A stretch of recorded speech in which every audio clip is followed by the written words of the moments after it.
Hello and welcome.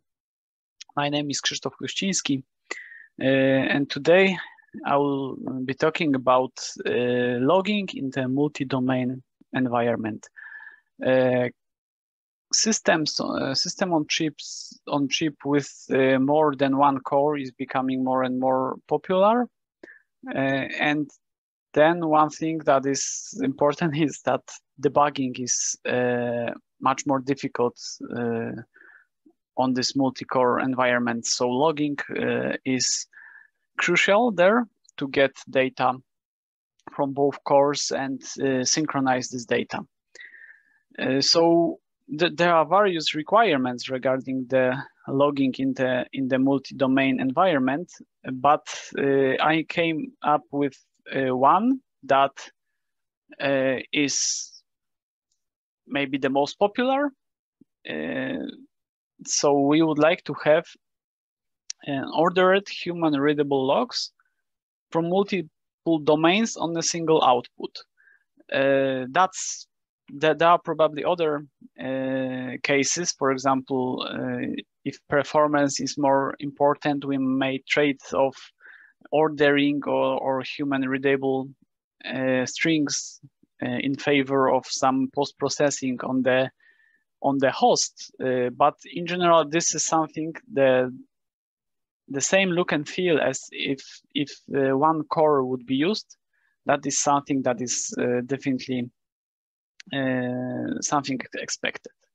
So let's look at the agenda for today's presentation.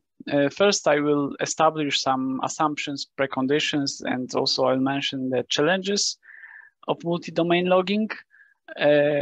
Since multi-domain logging is an extension to existing logging subsystem in Zephyr, I will do a short recap, and then I will draw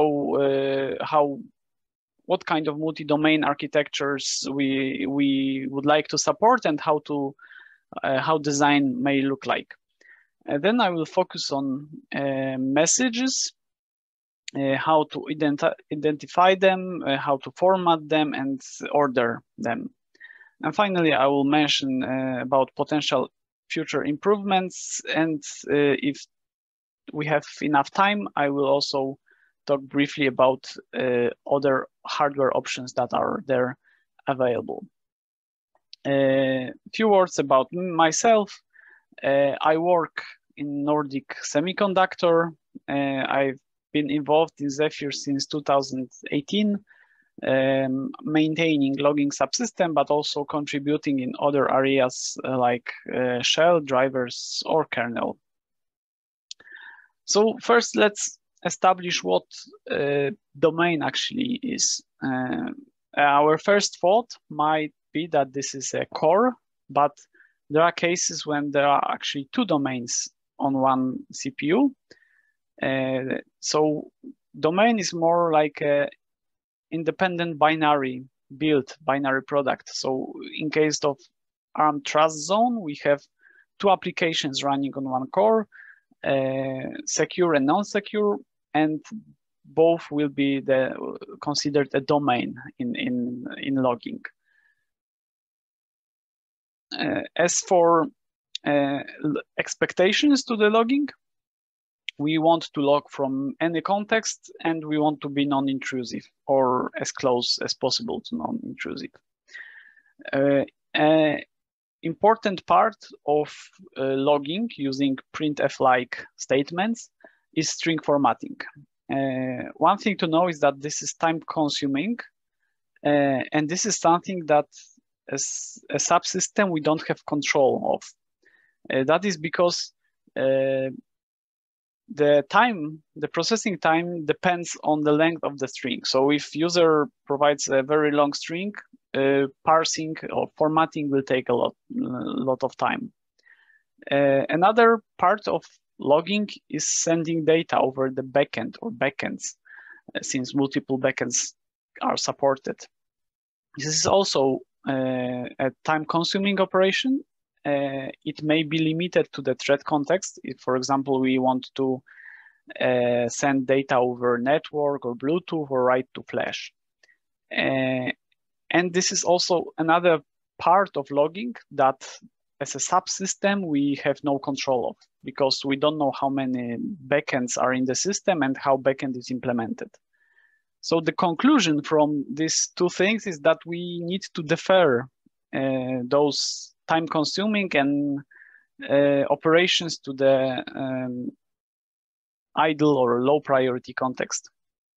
And a precondition that applies only to multi-domain case is that there may be memory access limitations, so that you may not be able to access, for example, a string data from another domain due to security limitations or hardware limitations. So as for challenges to the multi-domain process, multi-domain logging, of course, there is a performance. We don't want to spend too much time or to overload the system due to logging, reduce the IPC communication also. The synchronization is vital. So it's important that the system enables common timestamp source for all the domains. Then there is a problem of ordering. If processing is deferred to some low priority context, then we still would like to have logs ordered in the time of generation, and those logs may come from different domains. And finally, we would like to have the same look and feel as in the case of single domain. So if we look at the logging subsystem, the main part of it is the log message. Log message is the representation of printf-like statement created using logging API. We have log printf-like entry, and that is converted to message. Message is something that then can be deferred or enqueued and processed later. There is also an API for dumping data, which is more efficient than using printf-like entries in the loop. So what message like that must contain? It must contain information who created that. You can think of it as, for example, a file. But in case of multi-domain, that will also be a domain that generated the message. Of course, timestamp, and then the content. That's the criticality level, a string with arguments, and optionally data. String with arguments is also optional. When I will be talking about string with arguments, I will be referring to something called Cbprintf package. This is like a snapshot of a string with arguments, and this snapshot is done in the way that it's a blob portion of memory that can be moved here and there and processed later. So if we look closer into this Cbprintf package, this contains a pointer to the formatting string and the array of arguments. Those arguments, the array contains the alignment that, when put together, that forms a variable list stack frame. So that the generic string formatting function can be used to format the string out of the package. The nice thing is that this package can be created statically only by analyzing types of arguments provided to the string. This is thanks to the C11 extension, a generic keywords. The generic keyword, for those who don't know, it's a preprocessor extension that allows to apply different actions based on the type of input variable. So this is great feature and can be used here to statically create the package. So we know exact how the package will look like during compile time. There's one exception though. that if the argument is a string, so the package itself will contain only a pointer to the string. So, and the string, for example, can be allocated on stack. And when we format the string out of the package, this value may be invalid. So to support that, such strings are appended to the package, so that then the package can be processed later. So given all that, the logging, there are three main phases of logging. First is the message creation that happens in any context. The timestamp is stored and the message is created and buffered. Then in the known low priority context, we take the messages one by one from this buffer and pass it to all enabled backends. And finally, the backend, something that is independent or we have no control of. There are multiple backends in the system. The backend may convert log message to the human readable string, transfer it over some medium, UART, Flash, etc. So that's how logging looks on one single domain. Now let's look at potential multi-domain configurations that we would like to support. First one is the simplest, with 2 cores and the IPC communication between them, and 1 core has UART. So we would like to get logs from both cores on that UART. But it can get more difficult if, for example, one is ARM core with trust zone, and we have 2 domains here, secure and non-secure, and the same UART on another CPU. So we have 3 domains in that setup, and we would like to support this as well. And this can go even further. We can have more cores, more trust zone processors, but we also may have more outputs to which we would like to get logs. For example, the main core or application core would like to store logs from whole system on SD card and print them on UART, but maybe we have another UART on another core and we would like to get logs only from those 2 cores on that UART. Not to mention that we may want to have different logging level configured for those backends. So all of these configurations shall be supported by logging. Since we need to be prepared for SOCs that will be more and more complex. So to support this, an entity called link was introduced. Link is something that forms a pair with backend. So when backend receives the message on one domain, it processes it by passing it to the link on another core. This link gets this message and queues it locally. So that sounds simple, right? If we, for example, generate a message on the secure core here, then during the processing, we pass it to the backend, which pass it to the link, which enqueues it in the local logging subsystem. And then when this is processed, the messages from both domains end up in that backend.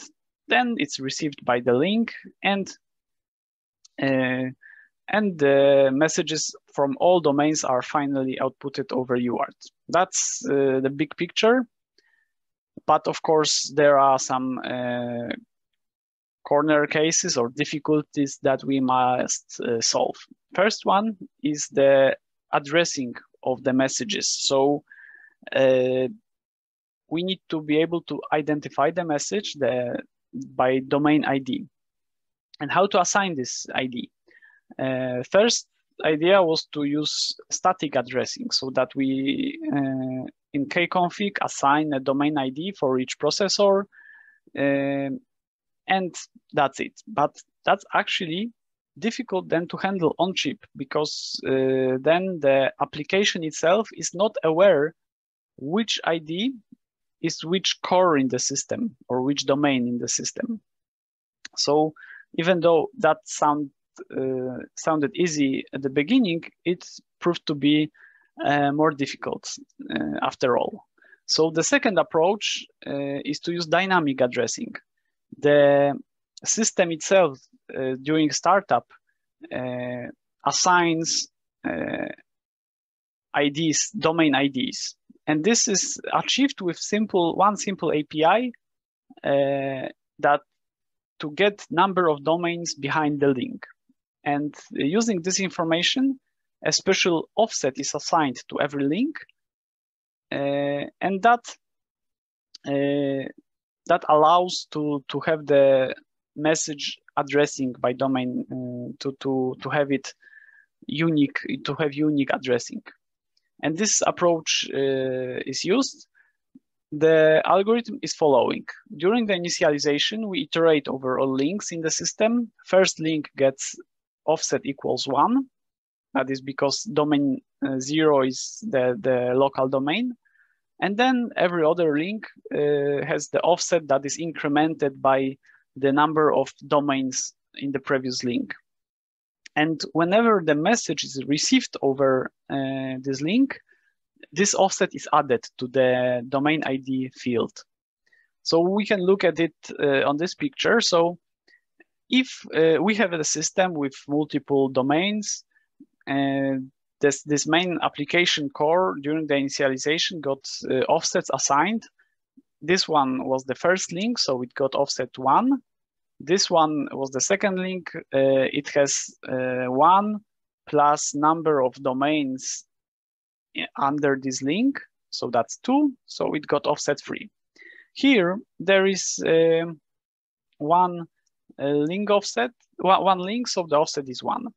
So now, when the message is created on that secure core, the domain ID is equals 0.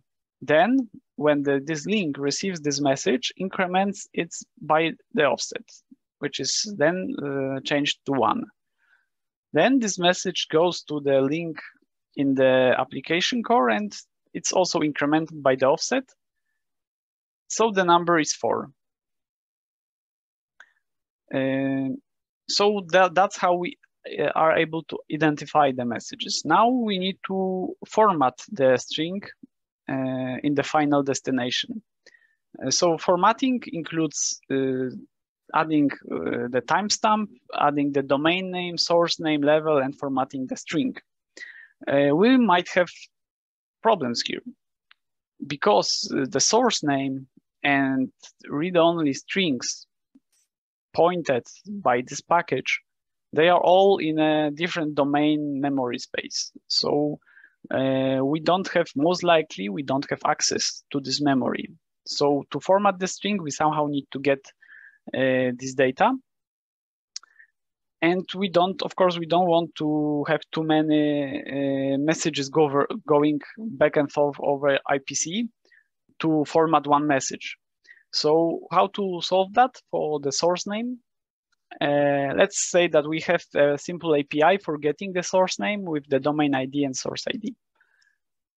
And how to reduce the IPC communication?